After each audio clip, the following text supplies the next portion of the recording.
Welcome back. You must be tired. Come on in. Thanks. When my husband and I arrived at my in-laws' house, my mother-in-law greeted us with a smile.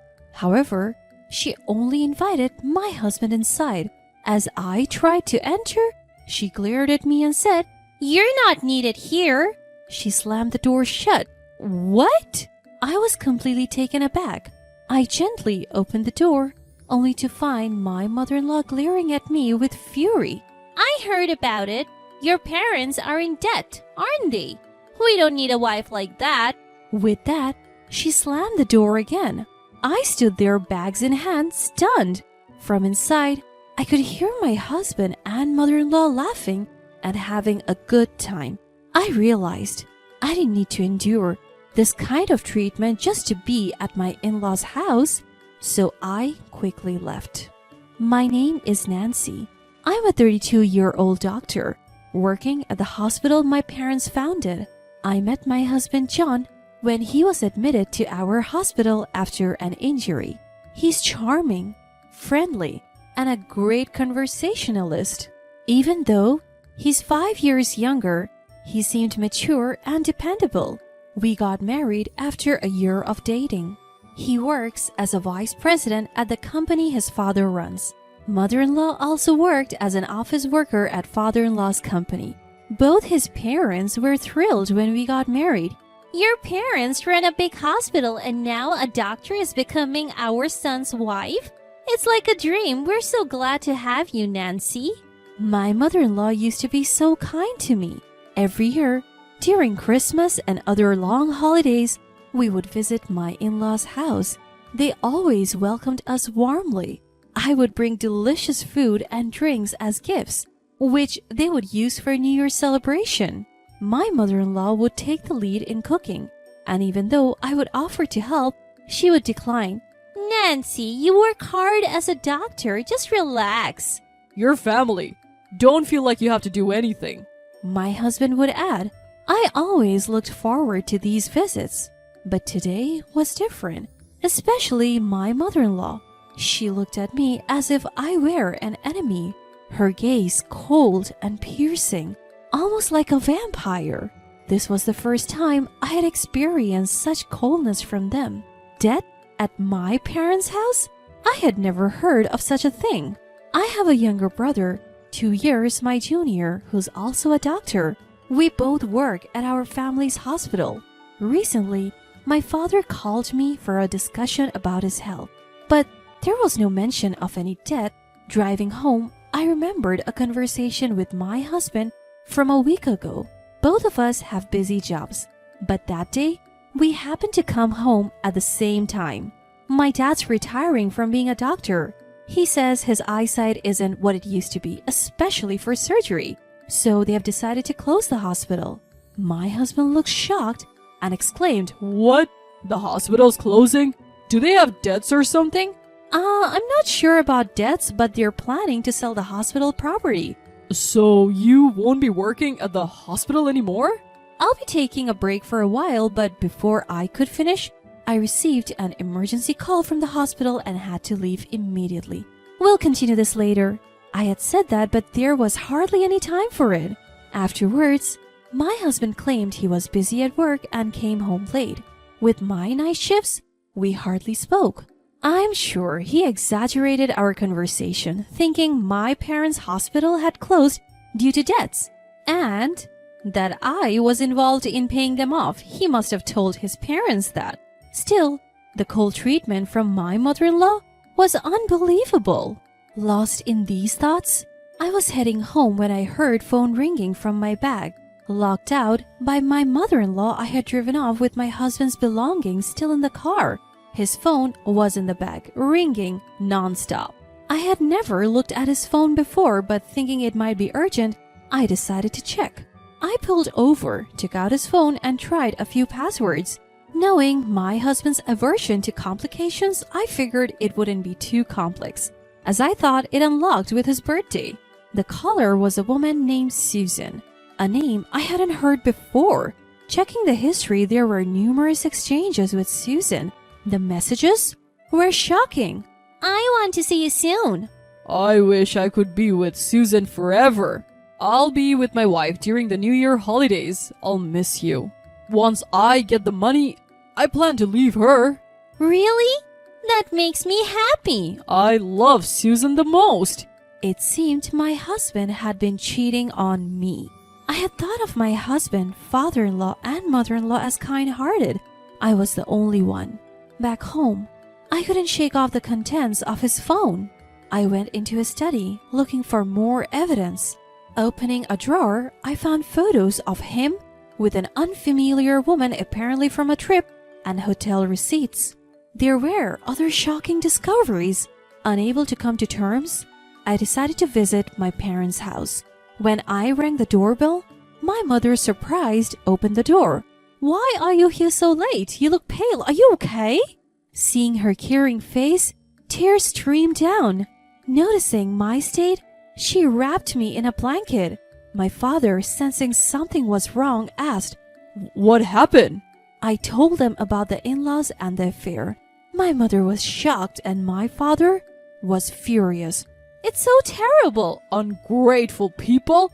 Turns out, my husband's family business wasn't doing well. They often approached my father for financial help, which he provided, thinking of me. Maybe you should play along for a while and see their true colors. My father suggested.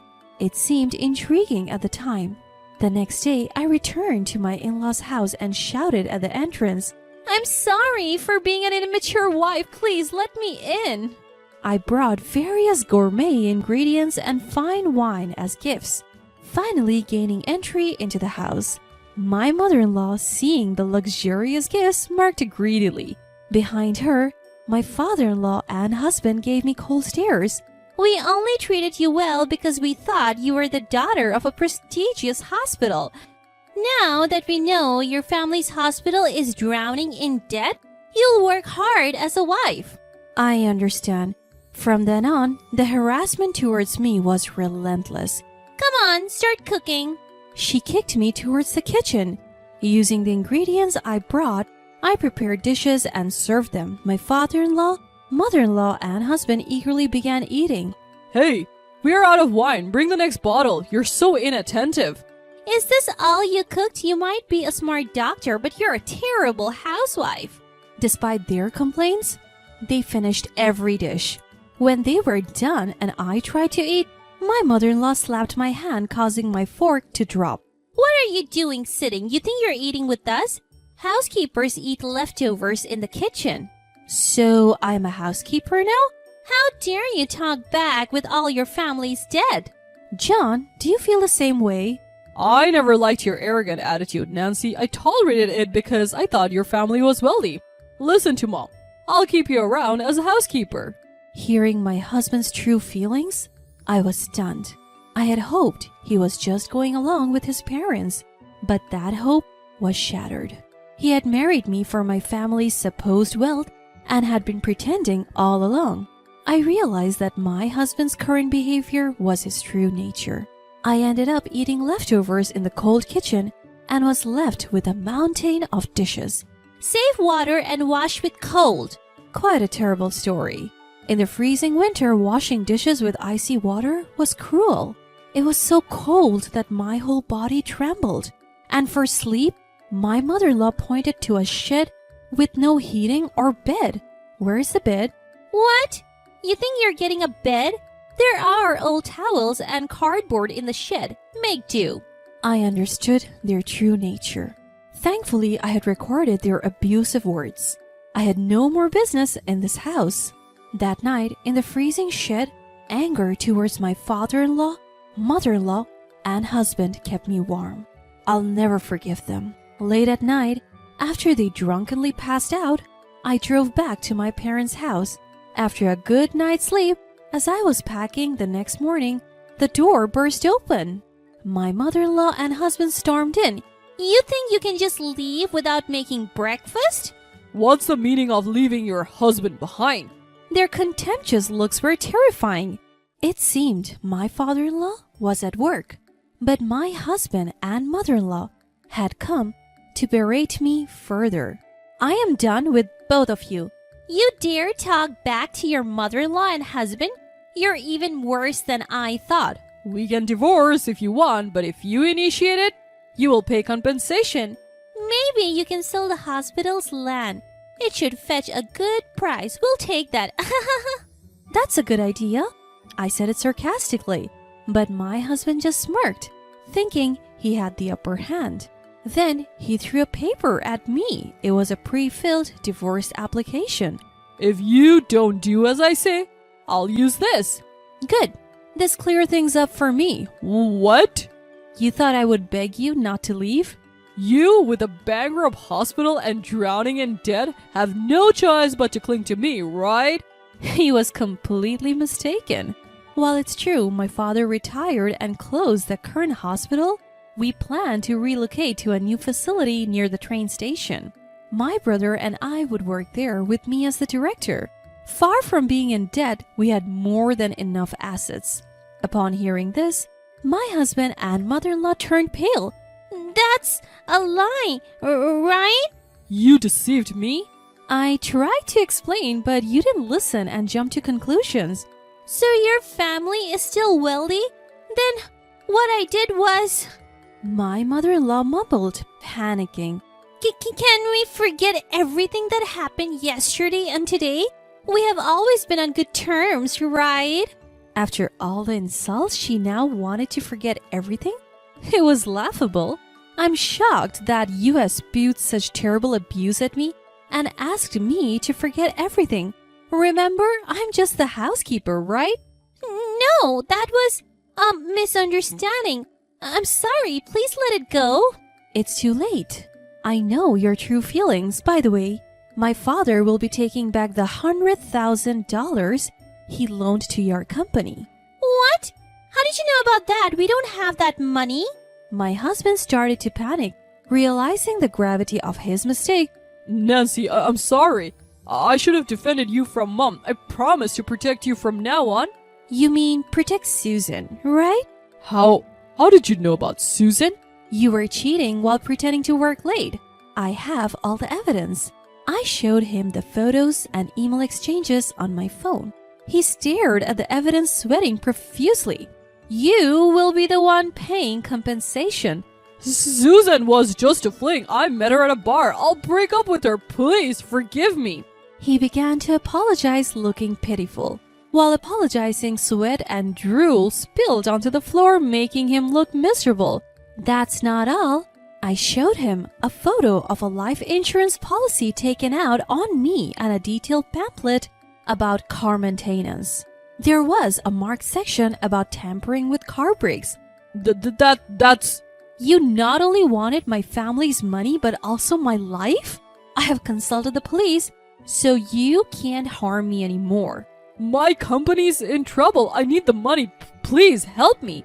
Don't joke. We'll communicate through lawyers from now on. I never want to see your face again.